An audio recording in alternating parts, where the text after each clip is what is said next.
L'Épître aux Hébreux, chapitre 4. Redoutons donc, alors que la promesse d'entrer dans son repos reste valable, que l'un de vous ne semble être resté en arrière.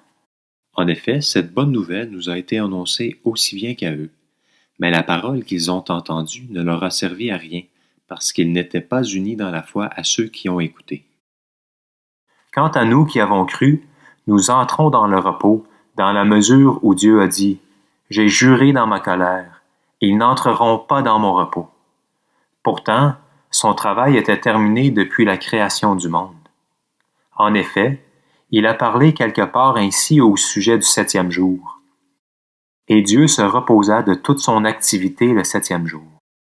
Et dans ce passage, il dit encore « Ils n'entreront pas dans mon repos. » Ainsi, certains ont encore la possibilité d'y entrer, et les premiers à recevoir cette bonne nouvelle n'ont pas accédé au repos à cause de leur désobéissance. C'est pourquoi Dieu fixe de nouveau un jour, aujourd'hui, en disant bien longtemps après par David cette parole déjà citée.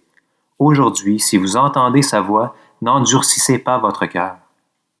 Si Josué leur avait effectivement donné le repos, Dieu ne parlerait pas après cela d'un autre jour. Il reste donc un repos de sabbat pour le peuple de Dieu. En effet, celui qui entre dans le repos de Dieu se repose lui aussi de son activité, tout comme Dieu s'est reposé de la sienne. Empressons-nous donc d'entrer dans ce repos afin que personne ne tombe en donnant le même exemple de désobéissance. En effet, la parole de Dieu est vivante et efficace, plus tranchante que toute épée à deux tranchants, pénétrante jusqu'à séparer âme et esprit, jointure et moelle. Elle juge les sentiments et les pensées du cœur.